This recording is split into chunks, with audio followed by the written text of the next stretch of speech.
Eh bien, bonsoir à tous et à toutes. Aujourd'hui, je retrouve David Chelly et Damien Rousson, comme d'habitude. Merci à vous d'être là.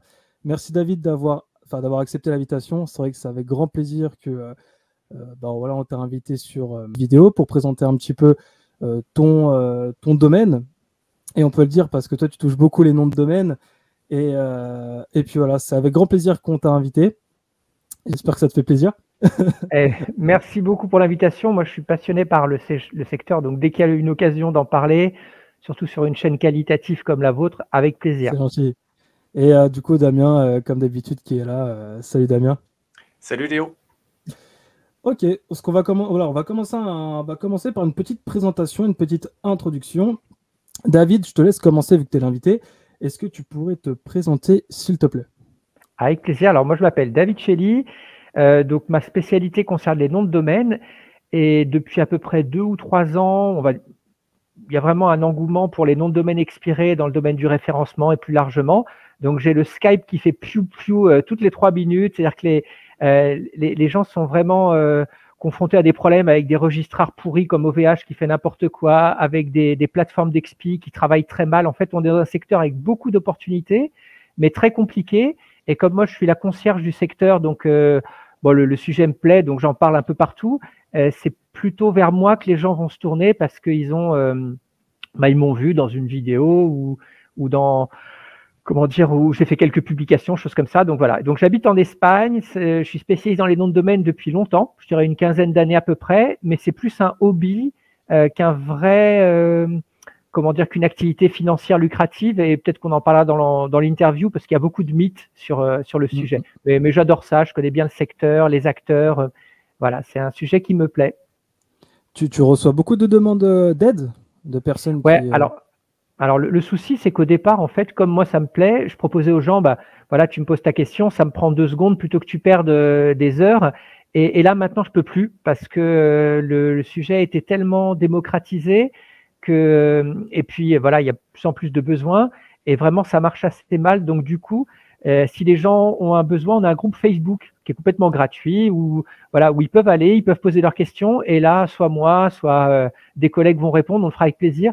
Mais en one-to-one sur le Skype, même quand c'est des copains, là, je leur dis, je suis désolé, mets ton message sur Twitter, sur Facebook, et je répondrai quand je peux. Mais oui, je reçois des demandes, j'en reçois, même par téléphone.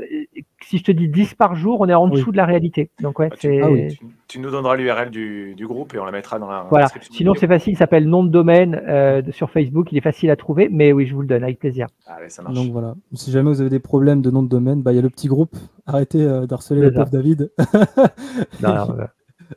Non, mais voilà, ok. Oui, donc c'est impressionnant que tu reçoives énormément de demandes. Je pense c'est vrai que c'est un milieu où il y a énormément de choses à découvrir. Ok, donc toi, Damien, tu peux te présenter aussi un petit peu pour ceux qui ne te connaissent pas? Oui, consultant en référencement depuis 2010 et c'est vrai que j'ai connu David à travers une connaissance commune et puis on salue, non c'est Fredbox peut-être, c'est ça? C'est ça, tout à fait, ouais. Voilà, l'excellent. Et puis on s'est rencontrés physiquement la première fois lors d'un NDD Camp que tu organises régulièrement et ce sera avec grand plaisir que je participerai à la prochaine édition. Alors, j'en profite pour donner la date. C'est aussi un événement gratuit parce que nous, on est plus des passionnés. C'est gratuit pour l'entrée, pour le repas, les confs, etc. Le biz est vraiment secondaire. C'est pour faire du networking avec Damien, Fred, des gens qui viennent pour échanger et c'est du gagnant-gagnant. Donc, c'est normalement que pour les pros du secteur, mais c'est pas que les registrars, c'est aussi les référenceurs parce qu'ils consomment des domaines expirés.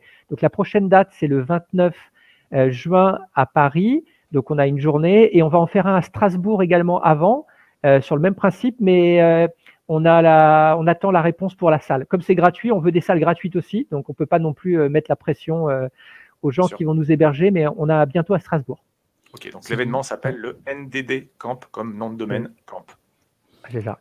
Ah, c'est génial ça, le partage de toute information, c'est super. Moi, j'aime beaucoup les gens qui sont passionnés par ce qu'ils font. Et du coup, moi, je termine par moi. Moi, je suis de base e-commerçant. J'ai commencé en faisant du e-commerce et aujourd'hui, je suis spécialisé en SEO. Donc, je travaille avec Damien.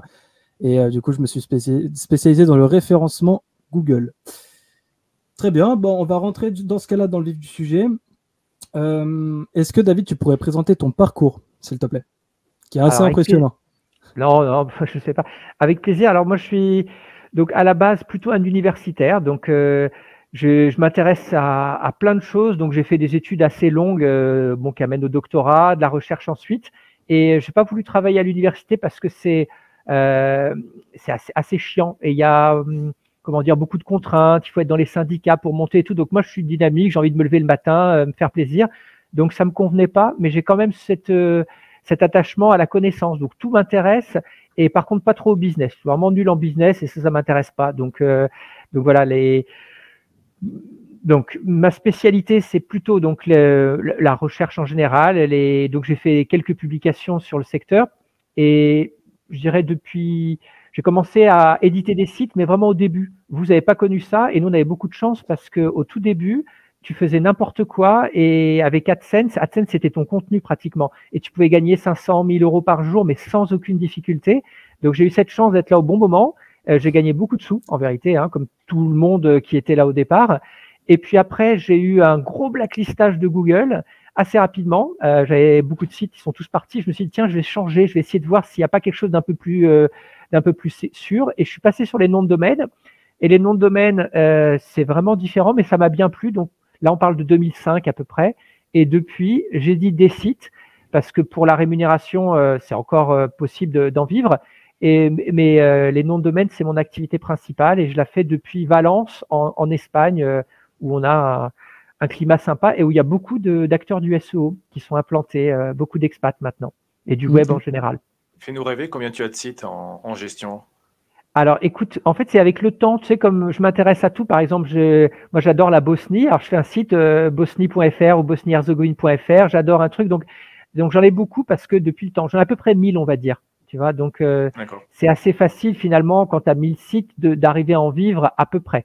Mais j'exploite pas du tout. Enfin, je pourrais vendre des liens, etc. Mais je le fais très peu, ponctuellement seulement, et quand j'ai besoin de sous, en fait. Mais j'ai pas une activité très structuré. Alors c'est ça qui est marrant, c'est que David, c'est vrai que j'ai l'impression qu'en fait tu as plein de commandes, mais tu les actionnes pas. C'est-à-dire qu'en fait, comme tu viens de le dire, tu as énormément de sites, mais tu vas pas les exploiter à 100%. Mais c'est justement la question que je me pose, c'est pourquoi? Parce que effectivement, tu n'arrives pas trop à structurer, ou c'est vraiment parce que tu restes un passionné, ou alors même ça t'ennuie? Enfin, ça peut aussi être le cas. Super question. En fait, tu as posé la question et donné la réponse. Alors, la première réponse, c'est tu dis je sais pas faire. En fait, par exemple, j'ai un voisin qui s'appelle François Tréca, qui est à Valence aussi, qui est le pro de l'automatisation. Il vend des PBN à 9 euros, et c'est un fou furieux de l'organisation. Et par exemple, ce que fait lui, je sais pas faire. Donc, moi, je travaille encore en HTML avec mon vieux Dreamweaver. Enfin, si tu veux, les process que j'ai me permettraient pas d'être très, très efficace. Et ensuite, ça m'emmerde, tu vois, de faire davantage. Donc, tu as les deux réponses. Je pourrais faire plus, mais entre il y a 15 ans ou 20 ans où je gagnais beaucoup d'argent et maintenant où j'en gagne plus, finalement, ma vie, elle est pas meilleure avant. Donc, j'ai pas envie de me stresser. Donc, je pense que on pourrait faire bien mieux, mais ça serait aussi des contraintes, du stress et des clients emmerdants, etc. Donc, je suis passé par là. Maintenant, je préfère être le tonton sympa qui est copain avec tout le monde et me lever le matin sans problème. Donc voilà, c'est plutôt ça que je vise, et aussi parce que je sais pas faire, hein, c'est vrai. Donc ouais, non, mais c'est génial ça. D'accord. Et la prochaine question, c'est comment est-ce que tu es tombé réellement dans ce domaine? Parce que tu es quand même passé de vraiment partie fac, on est tout droit, machin, à quand même rentrer vraiment dans ce domaine bien précis qui sont les noms de domaine. Est-ce que tu peux un petit peu nous expliquer? En fait, quand j'étais quand tu fais une thèse, ça dure très longtemps et tu dois travailler à côté parce que tu peux pas vite. Donc, j'étais consultant pour les entreprises françaises qui vont dans les pays de l'Est. Par exemple, hier, j'étais en Lituanie. Moi, j'adore ces régions, j'adore ces pays. Et donc, j'avais fait ma thèse sur le développement de ces pays. Donc, j'accompagnais les entreprises françaises, les grosses, en Roumanie, en Bulgarie et tout. Donc, j'adorais ça. Et ça marchait très bien. Mais je me suis rendu compte, parce que j'avais un site institutionnel, que si je mettais sur ce site n'importe quelle requête, comme c'était un site un peu d'autorité, eh ben, j'avais des premières positions tout de suite, et puis j'avais beaucoup d'argent. Donc je me disais, est-ce que je vais m'embêter à accompagner Engie en Roumanie, il fait froid, le patron il est pas rigolo, ça va m'emmerder, ou alors j'ai juste à poser un script et puis je vais gagner pareil. Donc en fait, c'est mon site d'autorité. Au départ, j'avais qu'un site qui m'a permis de générer des revenus rapidement. Ensuite, je travaillais donc pour une grande école de commerce où je gérais le site.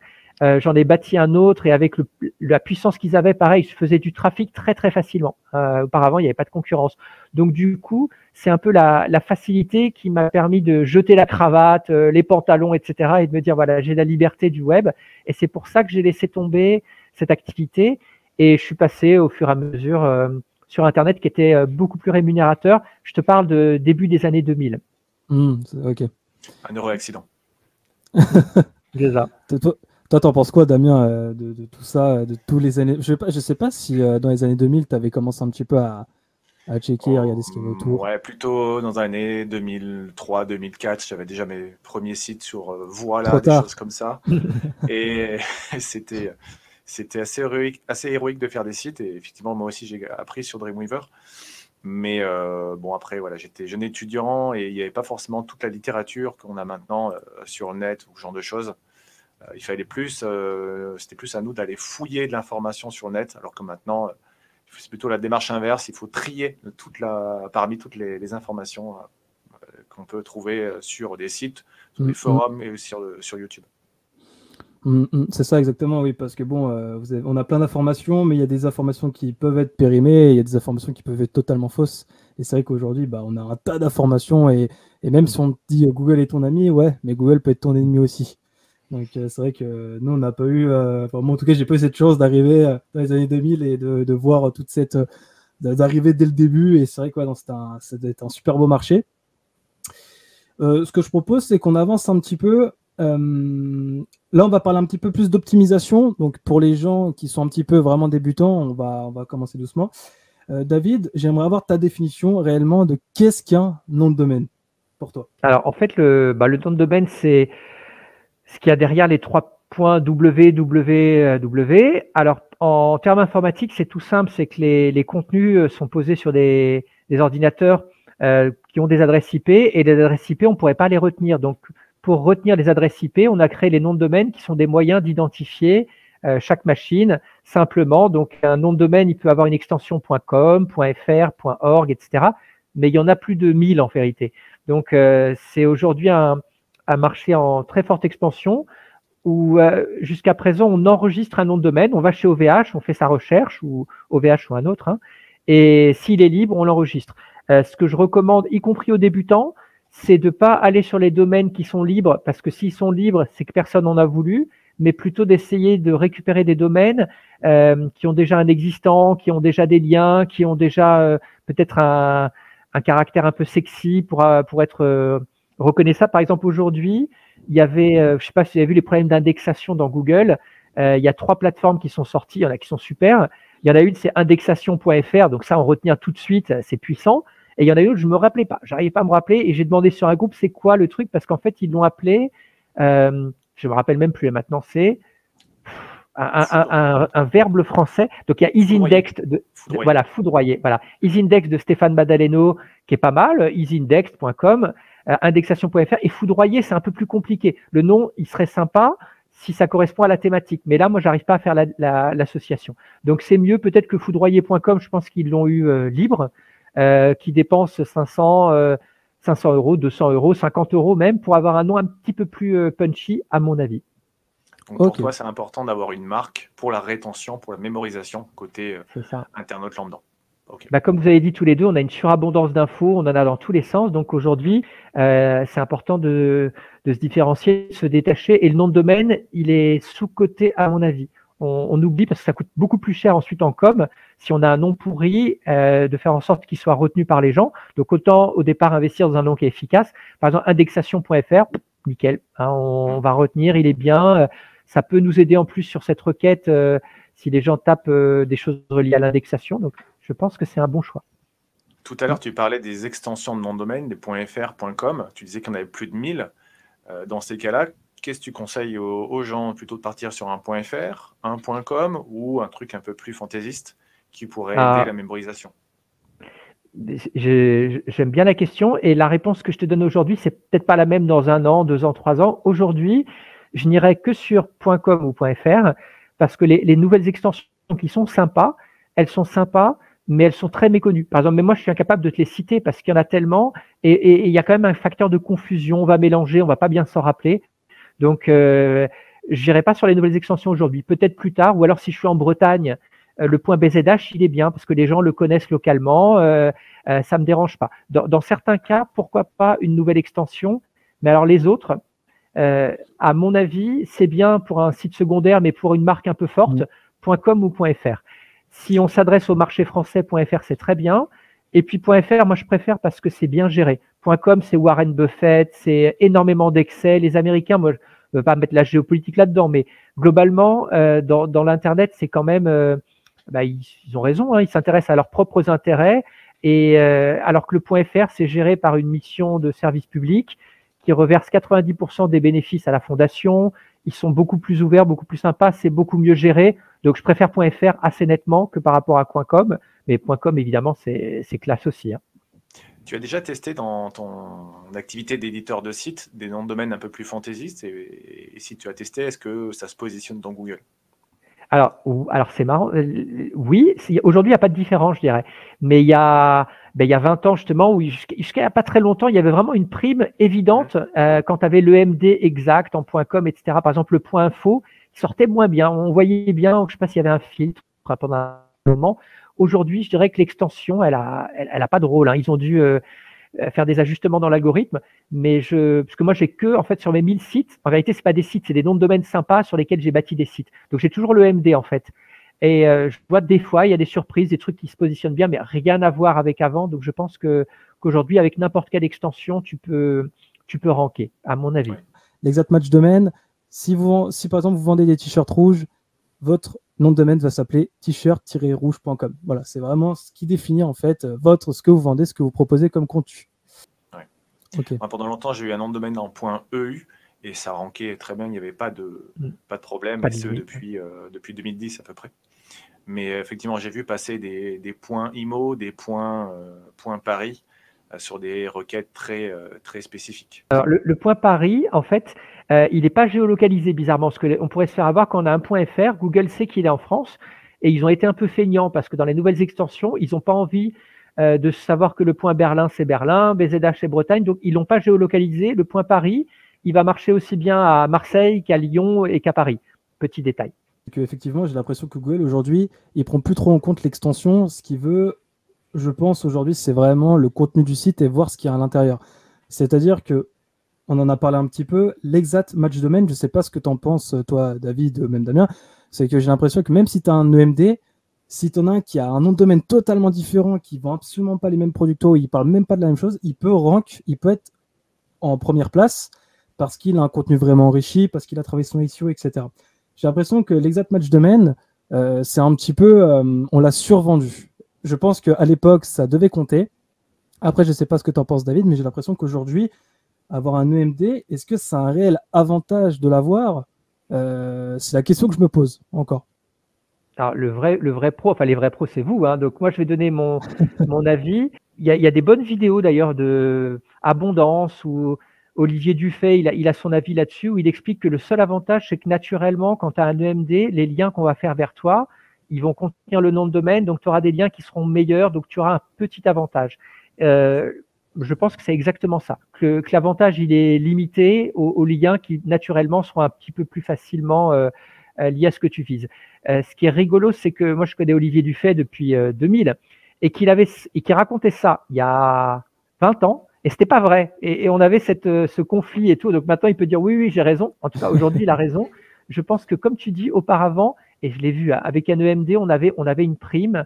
Je ne saurais pas expliquer, il faudrait demander aux pros de l'algo, mais en tout cas aujourd'hui, je suis d'accord avec toi, c'est un impact mineur, très mineur.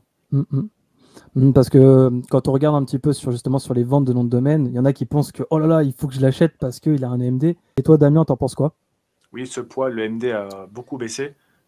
Sur mon site en .eu, justement, c'était un EMD et on se positionnait grâce à ça, notamment grâce à ça.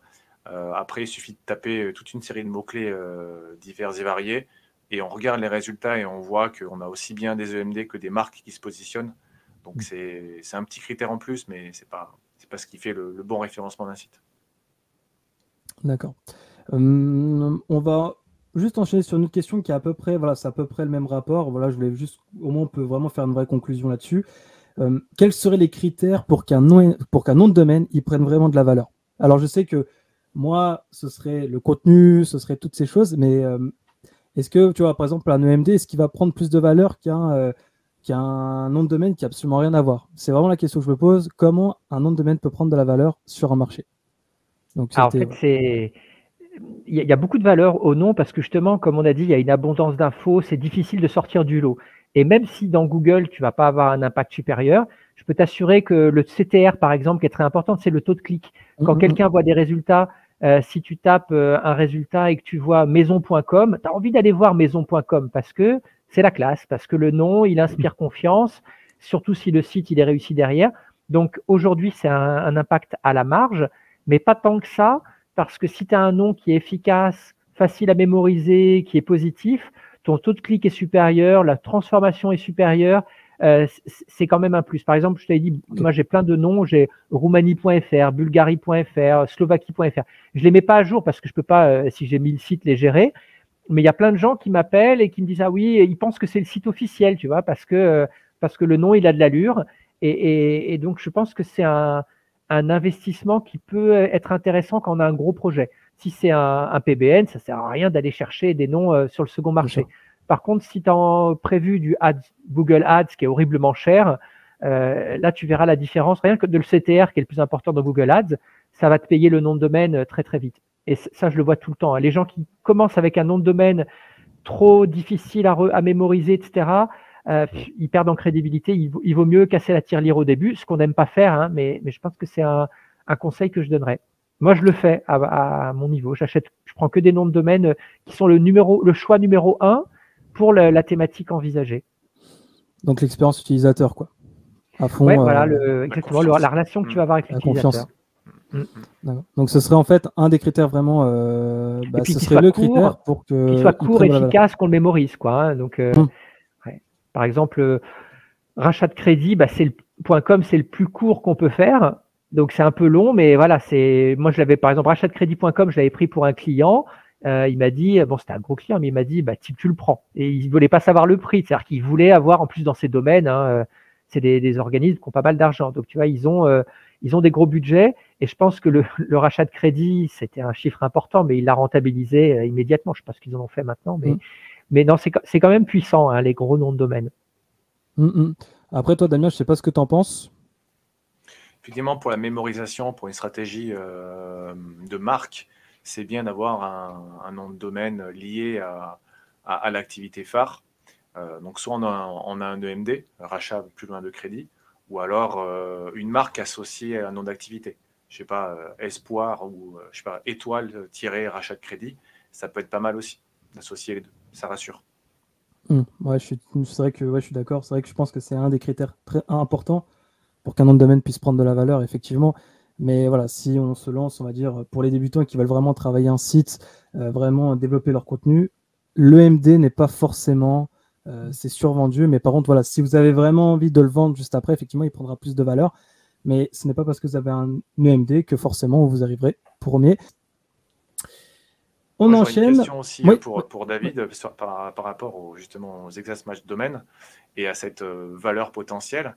Est-ce que les sous-domaines peuvent jouer sur cette valeur? Par exemple, tu parlais de t-shirt rouge. Si par exemple tu vends t-shirt.fr et que tu as rouge.t-shirt.fr et que tu as toute une série comme ça de sous-domaines qui peuvent être intéressants, est-ce que ça peut apporter un plus lors de la revente? Alors, oui, il y en a beaucoup qui jouent là-dessus. Par exemple, si tu prends écologique.fr, tu peux faire plein de choses, voiture écologique, vélo, enfin ce que tu veux. Donc, pour la revente, oui, ça a une valeur. Et pour le référencement, officiellement, Google nous dit que chaque sous-domaine est indépendant des autres. C'est-à-dire que quand tu crées un sous-domaine, tu perds le poids. Si tu mets dans le répertoire tes fichiers, normalement, tu gardes, tu es rattaché au nom de domaine, ce qui n'est pas le cas avec les sous-domaines. Ça, c'était très vrai parce que dès le début, il y avait, comme tu parlais de voilà, c'était site.voila.fr et quand tu te rattachais, tu rajoutais un slash et tu mettais tes contenus, ils étaient tout de suite propulsés parce qu'il y a vraiment une puissance du site de voilà. Et c'est prestataire. Du coup, ils ont changé et ils ont mis damienrousson.voila.fr, damienrousson.free.fr, justement parce que il y avait un impact trop fort du domaine. Et je pense qu'aujourd'hui, c'est encore le cas. Les sous-domaines n'ont pas autant de poids que si tu es rattaché à un site puissant. Si on nous donne un petit répertoire sur la BBC, je pense qu'on va s'éclater. On va faire rien que d'être sur la BBC, on aura l'autorité du domaine que tu n'as pas avec le sous-domaine. Donc pour le SEO, c'est un peu moins bien. Pour la revente, si c'est sympa de créer des adresses comme ça que les gens mémorisent et qui sont classe, mais pour le SEO, je suis pas sûr que ça soit aussi efficace. Et tu peux vendre séparément des sous-domaines comme ça? Alors, il y en a qui le font, des petits malins. Alors, ce que j'ai pas dit, c'est qu'en fait, le secteur, c'est vraiment un secteur de filou. Il y a beaucoup de gens très malhonnêtes. C'est complètement décentralisé. Il n'y a pas une institution qui va organiser la chasse aux tricheurs et aux voleurs. Donc, c'est vraiment, on est dans un monde, les noms de domaine, c'est un monde vraiment moche de filou. Moi, j'adore les SEO parce qu'ils sont geeks, ils sont techniques, ils échangent. Et l'environnement des domaineurs, c'est complètement différent. Et ce que font les petits malins, ils vont par exemple enregistrer co.fr et ils vont dire que c'est un vrai domaine. Si je prends damienrousson.co.fr, comme aux États-Unis, ou plutôt en Angleterre, il y a co.uk. Au Brésil, il y a co.br. Donc en fait, ils font passer ça pour des domaines officiels et ils vont les vendre et ils vont faire. Il y a plein de petites arnaques comme ça. Mais normalement, les sous-domaines, tu peux pas les vendre puisqu'ils sont ils appartiennent au domaine principal, mais il y en a qui le font. Tu parlais du monde des domainers. Toi, tu es un domainer. Vous êtes combien dans le monde en tant que domainer? Une bonne question. Ouais. En fait, c'est une bonne question et personne, je pense, qui écoute n'a une idée précise parce qu'il y a énormément de mythes. Alors, je vais vous poser la question à vous et de toute façon, vous n'avez pas trouvé parce que c'est assez étonnant. Donc, combien de gens vivent de ça et en font leur activité principale avec une petite entreprise voilà, comme en SEO, par exemple, je pense qu'il y a à peu près, je sais pas moi, on va dire 10 000 SEO en France, dont c'est l'activité principale. Dans les domaines, à votre avis, c'est quoi? Dont c'est l'activité principale. En domaineur, j'aurais dit, je sais pas, une quinzaine, une vingtaine de personnes. En France. Ouais. Ah, t'es fort, parce que moi, je pensais que les gens auraient dit des milliers, quoi. Non, effectivement, pratiquement personne n'en vit. Vraiment, c'est sur les doigts de la main. Et par exemple, le premier domaineur français, il connaît pas un mot de français. En français, il connaît pas un mot de français, c'est un Hollandais. Les Hollandais, c'est des tueurs. Dans notre secteur, ils sont vraiment les numéros 1. Et il a, comment dire, alors je sais plus combien, on va dire 110 000 noms en .fr, mais il connaît pas un mot de français, mais c'est très algorithmique. Il investit, comme c'est que 4,40 € à enregistrer. Bon, il sait qu'il faut qu'il gagne 5 € pour que ça soit rentable. Mais non, et lui, il en vit. Mais il n'est pas que sur le marché français. Après, voilà, quand tu dis 10 ou 15, dont c'est l'activité régulière, mais dont c'est l'activité principale, même pas. Je dirais 5 maximum, quoi. Donc, c'est tout petit. Et dans le monde, encore pire. Parce qu'en France, nous, on a un marché qui est quand même assez puissant. Mais là, je vis en Espagne. En Espagne, c'est impossible de vendre des noms de domaine, d'acheter et vendre des noms de domaine parce qu'il n'y a pas de marché. Il n'y a pas de grandes sociétés comme on a nous. Il n'y a pas d'habitude d'aller sur le second marché, donc c'est le néant en Espagne. Et pourtant, on est dans un grand pays mondial, donc c'est tout petit. Tes clients, toi, ils sont à l'échelle du monde. Tu n'as pas que des clients français. Alors, en fait, si. J'ai que des clients français qui sont souvent à l'étranger installés, mais moi, j'ai pratiquement que des noms de domaine en français parce que chaque marché est tellement différent que je préfère avoir une forme de spécialisation. Et en plus, il y a beaucoup d'histoires de confiance. Et sur le marché français, les gens savent que voilà, ça va bien se passer.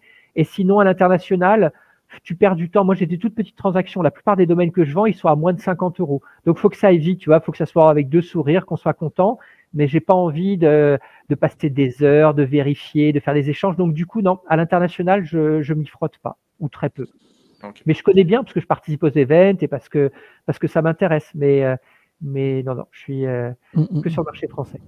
Okay. C'est impressionnant. Parce que j'ai l'impression que c'est vrai que c'est comme le SEO. Il y a 10 ans, le SEO, il y avait du monde, mais les gens ne connaissaient pas. Et aujourd'hui, on est vraiment dans cette mode où je connais le référencement et le commerçant en bas de chez moi, il sait ce que c'est du référencement et il sait que c'est important.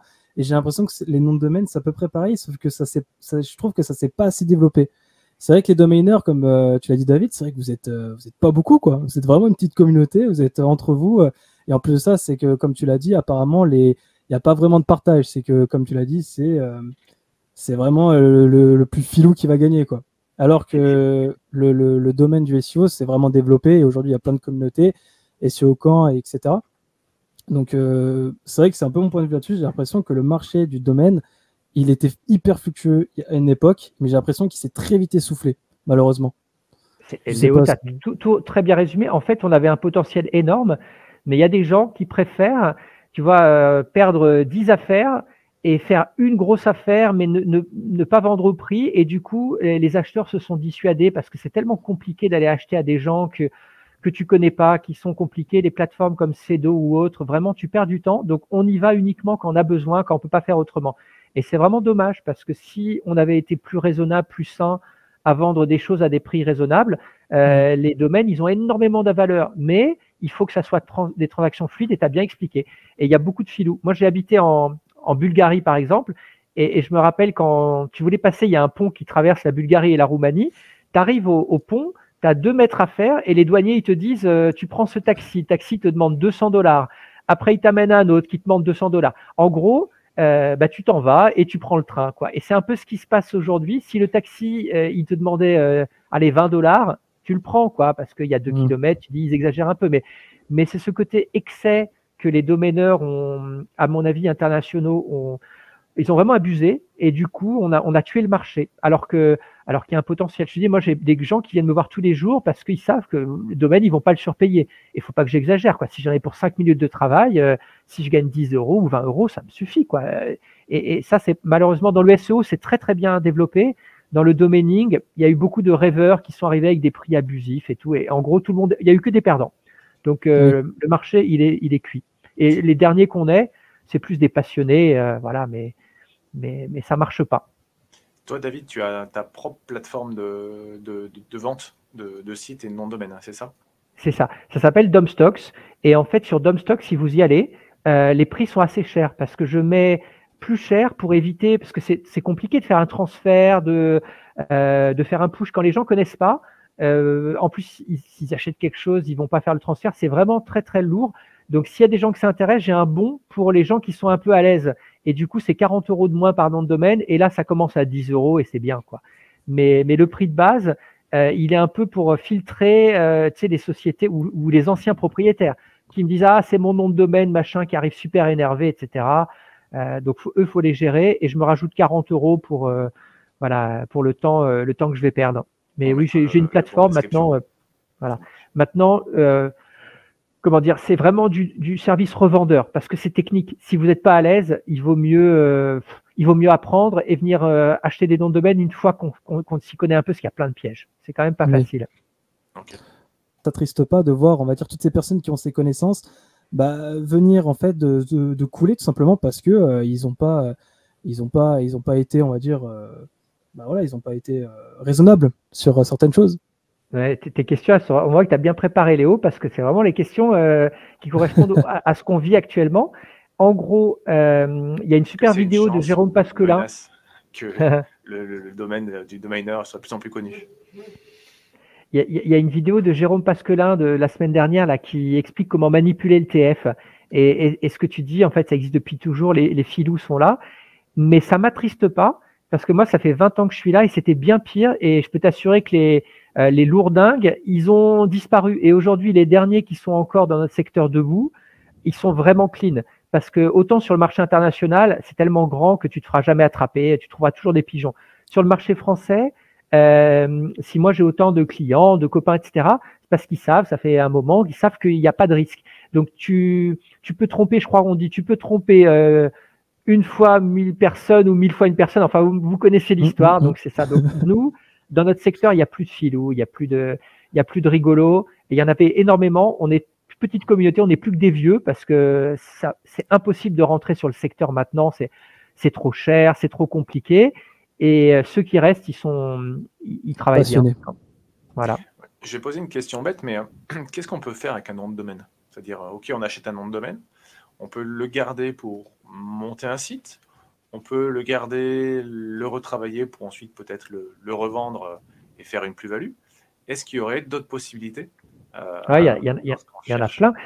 Alors, la plupart des achats des grands comptes, c'est à titre défensif. Tu vois, par exemple, il y a quelqu'un qui se réveille un matin, voilà, chez Renault, et il se dit, tiens, on va prendre tout ce qui est en vente avec le mot voiture et tout pour éviter que ça soit un concurrent. Donc, il y en a beaucoup qui prennent à titre défensif pour éviter que ce soit pris par d'autres.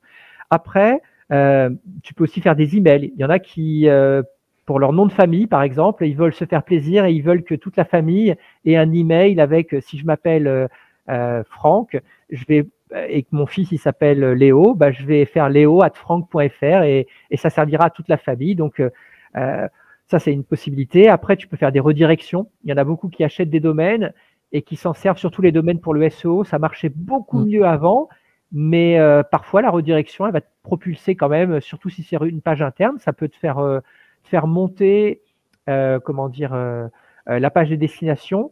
Mais pour être honnête, nous on en vend tous les jours, hein, donc j'ai quand même un bon échantillon. Un bon tiers des gens qui achètent des noms, ils en font rien. Et en fait, c'est comme ça que nous, on gagne de l'argent, parce que finalement, comme on les vend pas cher et qu'il y a du temps passé, c'est pas rentable. Mais comme depuis des années, les gens n'en font rien, ils changent même pas les DNS. Et nous, ça nous fait du lien gratuit, parce que on a, je sais pas, des milliers de noms, tu vois, qui pointent vers nos sites. Et si je veux vendre moi des liens, par exemple, sur mes sites, mes sites, je peux trouver des backlinks facilement parce que j'ai encore accès au DNS de milliers de domaines. Donc, les gens font rien, en fait. Voilà. Une bonne partie.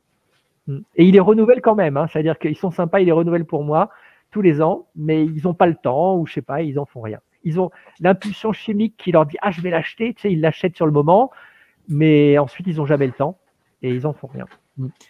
J'ai vu, je ne sais pas si tu es au courant, il y a des noms de domaines, des sites qui peuvent se revendre aux enchères, donc sur des plateformes spécialisées web. Ça, je pense que nous tous les trois, nous sommes au courant. Et sur des sites comme des centrales d'enchères, comme Interenchères, on peut acheter des noms de domaine comme un fonds de commerce et acquérir ces noms de domaine comme un bien immatériel. Alors, tout à fait. Alors, les sites spécialisés comme DomExpire, KiffDom, etc., moi, c'est des gens que je connais très bien par la force des choses. Hein. Et vous pouvez y aller vraiment les yeux fermés, alors que les Américains, c'est pas du tout le cas. Parce que eux, ils ont des infos et ils pourraient très facilement, s'ils connaissent ton prix maximal, t'arranger à ce que tu pousses le prix pour que tu payes pas le vrai prix, mais avec des enchérisseurs bidons. Ça se pratique énormément, mais pas sur notre marché. Donc, effectivement, les enchères de noms de domaine, les services français peuvent y aller les yeux fermés. Interenchères, alors ils ont des millions de personnes inscrites, donc il y a une grosse visibilité.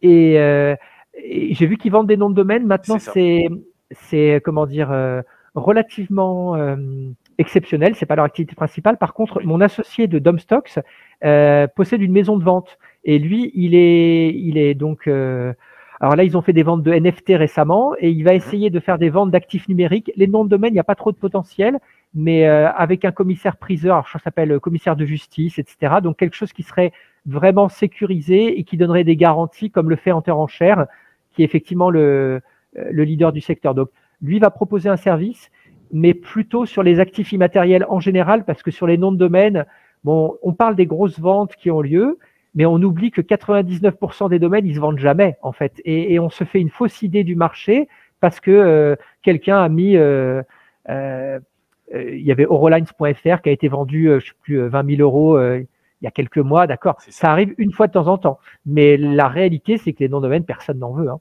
Donc, c'est un tout petit marché et très surestimé. Donc, lui, il connaît ça et il va faire plutôt... en ce moment, c'est la mode des NFT, mais ça peut être des sites, ça peut être...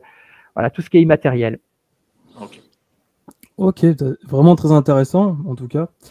C'est vrai que, comme tu l'as dit, c'est vrai que c'est un marché qui est hyper complet. Quand tu regardes sur le papier, tu dis bon, nom de domaine, mais en fait, quand tu creuses, c'est vrai qu'en fait, tu peux monétiser presque tout. Enfin, c'est vraiment, il y a vraiment des stratégies à mettre en place, etc.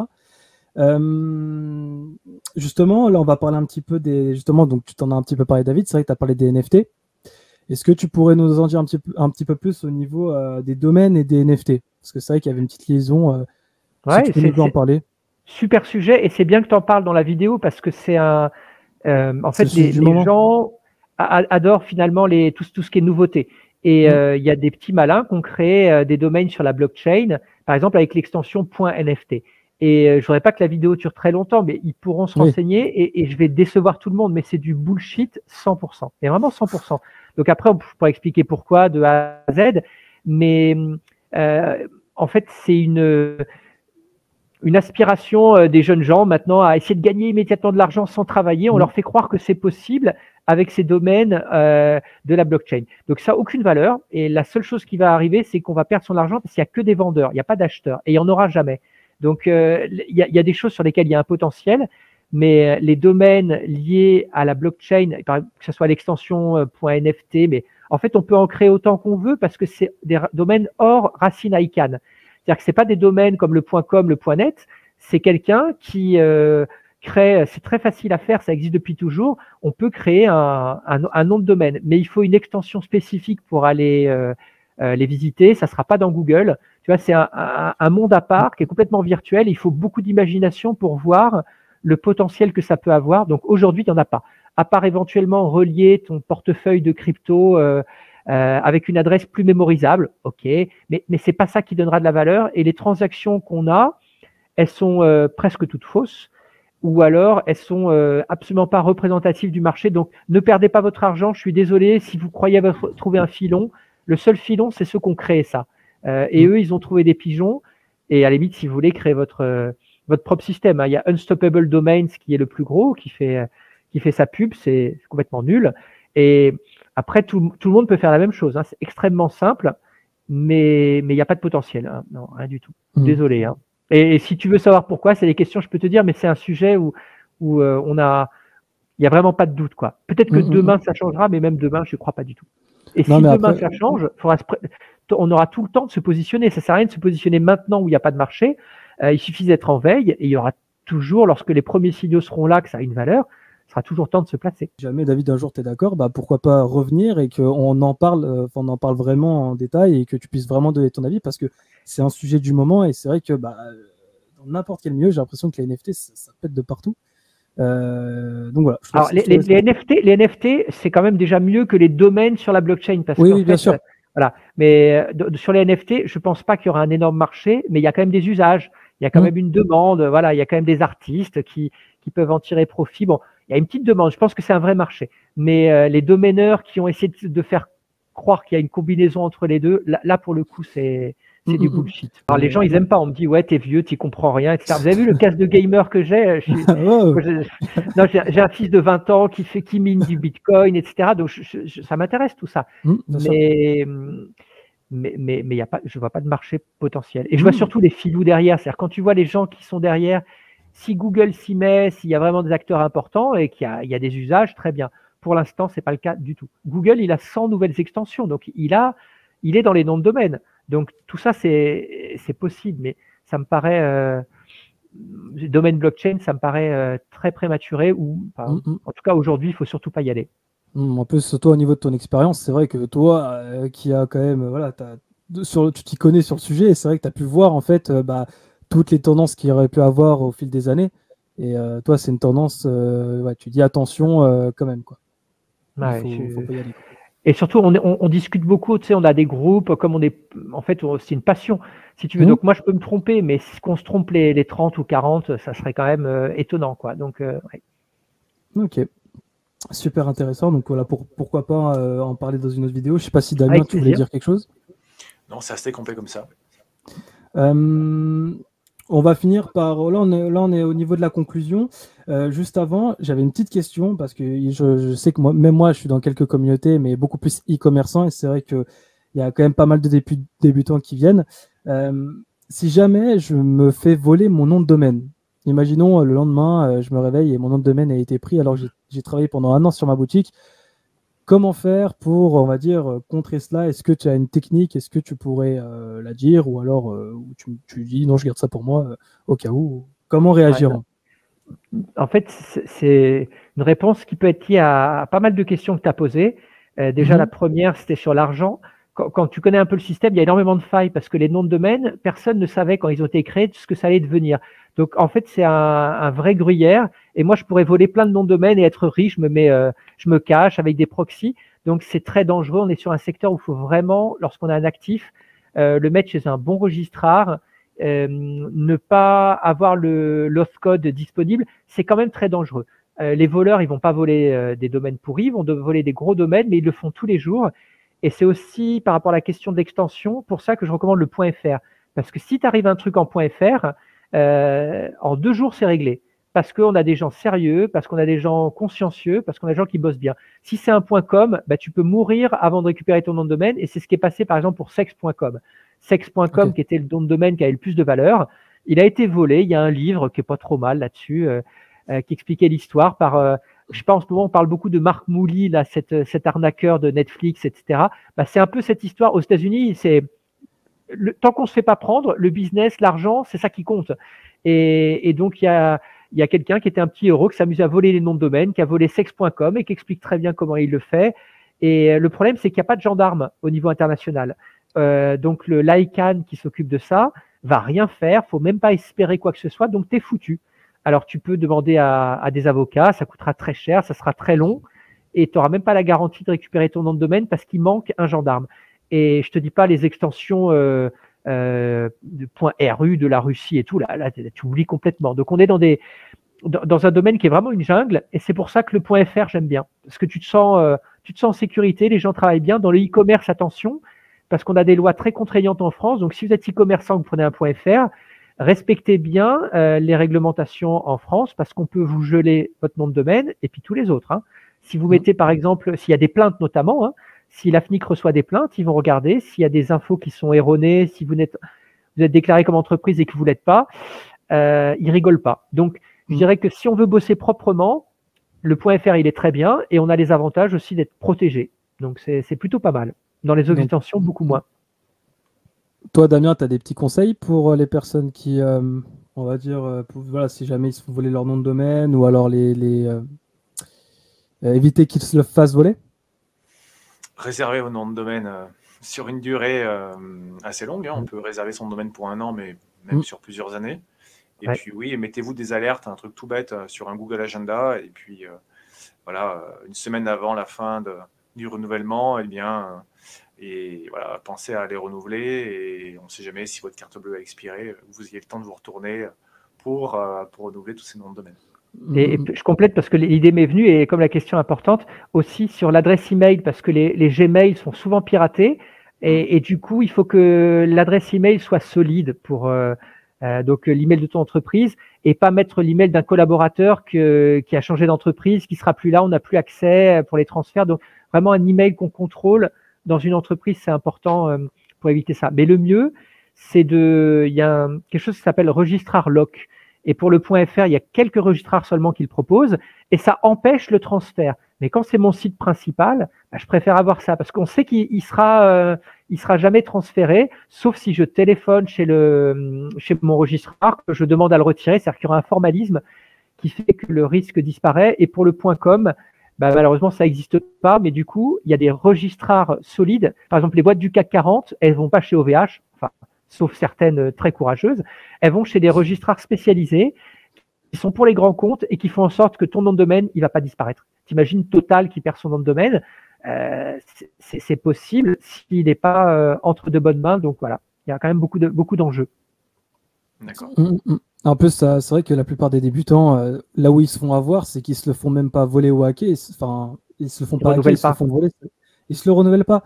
Et c'est vrai que toi, David, si jamais, je sais pas, tu as un nom de domaine, tu le renouvelles pas et on te le prend. Bon, je sais que ça n'arrivera jamais, tu le renouvelles tout, mais ça m'arrive. Ça m'arrive parce que ouais, GG.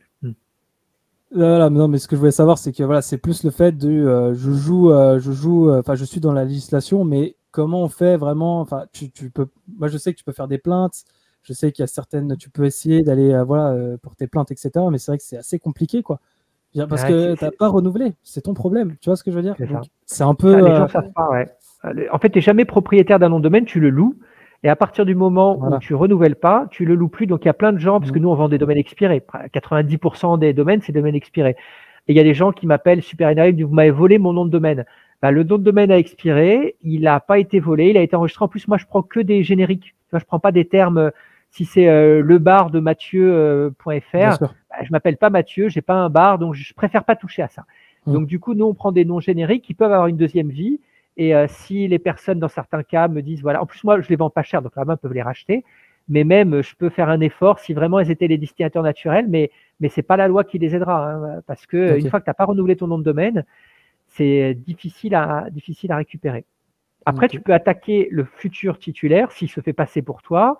Il faut respecter le droit, hein, et les gens qui remontent des expis commettent aussi beaucoup d'erreurs. Donc, en fonction des usages qu'ils peuvent faire, tu peux non seulement récupérer ton nom de domaine et récupérer un joli billet au passage.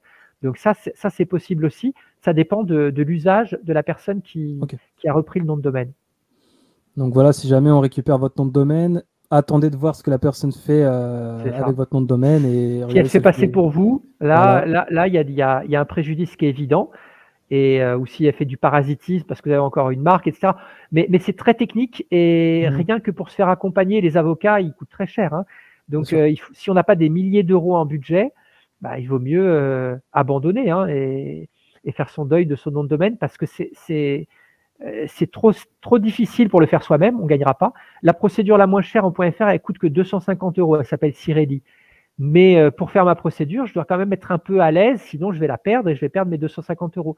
Donc si je demande à un avocat, il prendra bien plus cher que la procédure parce que c'est les tarifs de cette profession. Donc pour éviter ça, cochez le renouvellement automatique.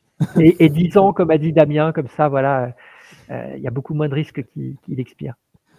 Et prenez un bon registraire parce qu'il y a des registraires vraiment nuls. Et du coup, les registraires qui s'en fichent, etc.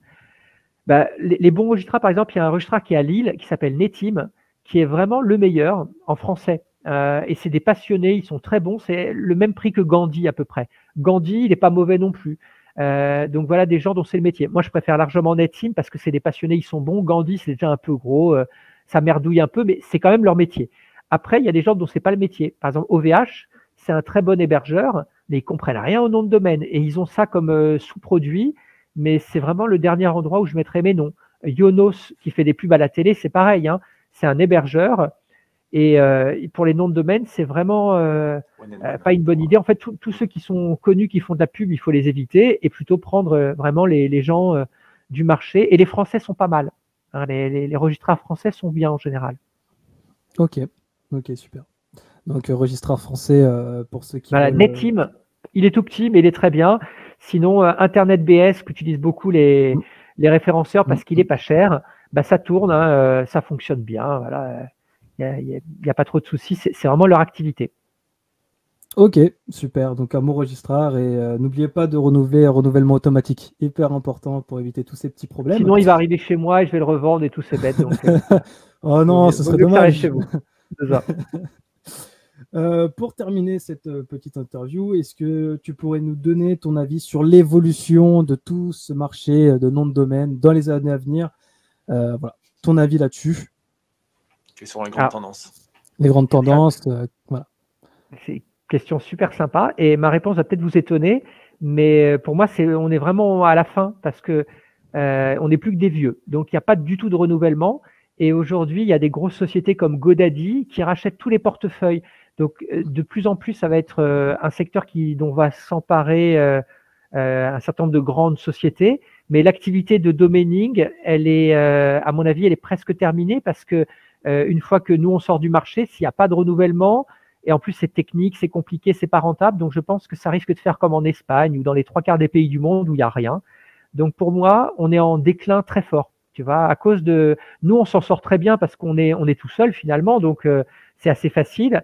Mais ça fait quand même, je vais pas exagérer, hein, sur le groupe Facebook, on est, je sais pas, il y a beaucoup de membres comme dans tous les groupes Facebook, on va dire on est une 50aine de domaineurs actifs dont c'est le hobby.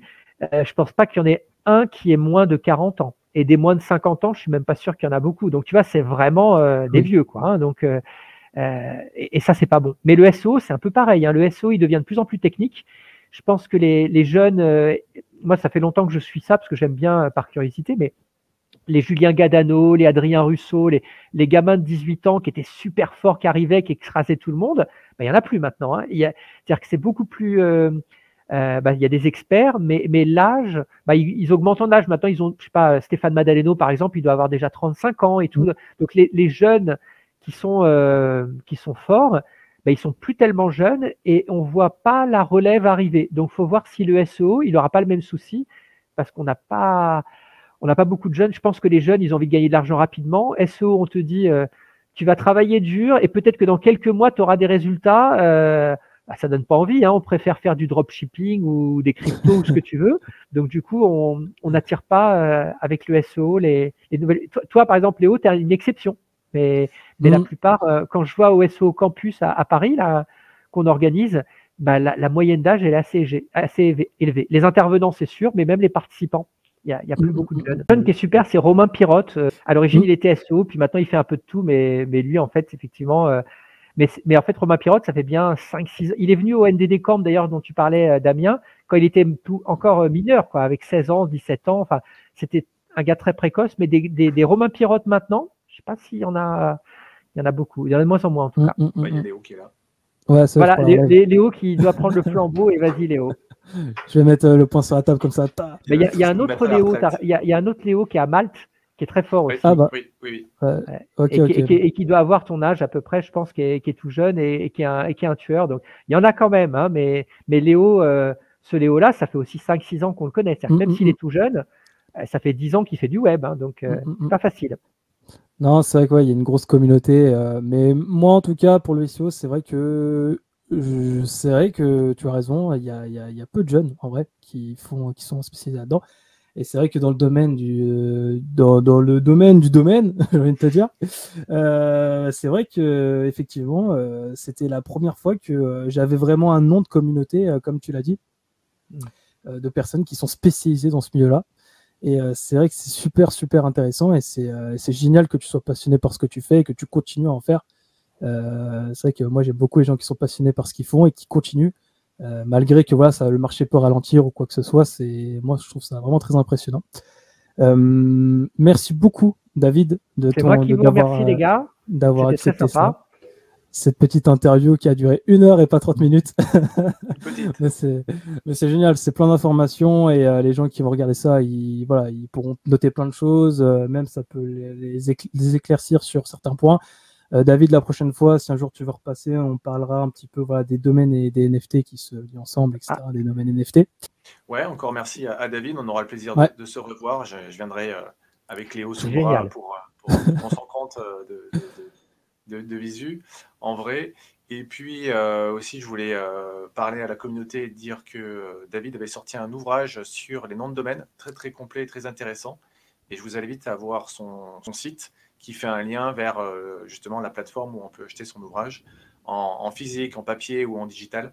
Et il est assez complet sur l'univers du nom de domaine et sur toutes les subtilités. Voilà, c'est un monde à découvrir, c'est plein de subtilités et vous arriverez à mieux comprendre l'environnement du web et plus précisément des noms de domaine. Et ceux qui n'aiment pas faire chauffer la carte bleue, j'ai aussi des e-books gratuits qu'on télécharge en un clic. Il n'y a pas besoin de... je collecte pas les emails ni rien, donc voilà, qui sont assez complets sur le secteur.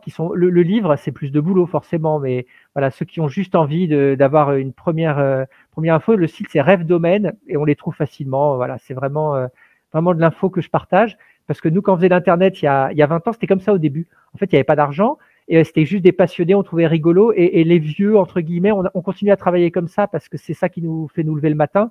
Moi, tout seul, je comprends rien. Donc, si j'ai pas Damien qui m'explique quelque chose, je peux pas. Donc, on est dans cet état d'esprit, Damien ou toi, Léo. Hein, on a besoin des autres, donc chacun donne. Et les gens de ma génération, c'est quand même plutôt comme ça. Hein. Par exemple, Paul Sanchez, qui est très connu en SEO, bon, il peut pas le faire avec tout le monde, mais il est un peu plus jeune que moi. Mais quand même, il est dans cet état d'esprit où il partage énormément et c'est normal. Ou Laurent Bourrelli, c'est pareil. Hein, il fait le vilain comme ça, il se donne un rôle, mais c'est quelqu'un qui est dans le partage et qui l'a toujours été. Donc c'est normal pour les gens du début, quoi. C'est aussi l'esprit de cette chaîne d'informer le grand public intéressé par le web et par le business en ligne, justement, de se former, d'être évangélisé au SEO et au business en ligne. On mettra le groupe Facebook de David. Si vous avez des questions, n'hésitez pas. On mettra également le lien de son e-book. Tu veux également qu'on mette ton Twitter ou pas? Ou t'as peur que les gens te t'agressent avec plaisir. Hein. Moi, quand j'ai des infos, je les partage. Donc, s'ils veulent suivre sur Twitter, avec plaisir. Et voilà, sur LinkedIn et tout, je m'amuse aussi une chaîne YouTube. Par contre, j'ai pas eu le courage comme vous, là, je fais des entretiens et tout, mais ça prend du temps. Donc ça fait, c'est toutes les semaines, sauf que ça fait 6 mois que j'ai rien fait pratiquement. Donc, mais bon, il y a en tout cas des vidéos passées sur le secteur des noms de domaine, notamment les parties juridiques qui sont pas mal. Quand je demande à des avocats, ils sont vraiment sympas parce qu'ils nous évitent de commettre des erreurs et de perdre beaucoup d'argent. Donc j'invite les gens à taper David Chelly dans YouTube et de regarder au moins les vidéos avec les avocats parce que c'est on se rend pas compte et le jour où ça nous arrive, bah, ça fait mal de perdre 15 000 euros pour un domaine à 10 euros, quoi. Donc il faut être au courant de ça. Donc on mettra le groupe Facebook, le lien du e-book et également ton Twitter, David.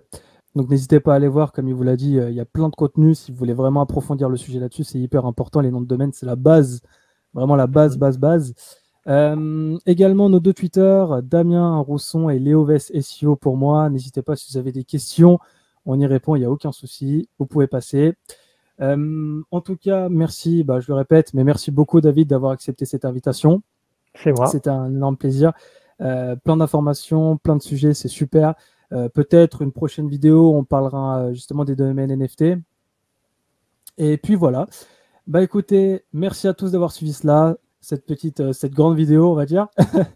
Passez une bonne soirée. Merci à tous les deux. N'hésitez pas à vous abonner. N'hésitez pas à vous abonner et on se voit pour la prochaine vidéo. Salut à tout le monde. À bientôt.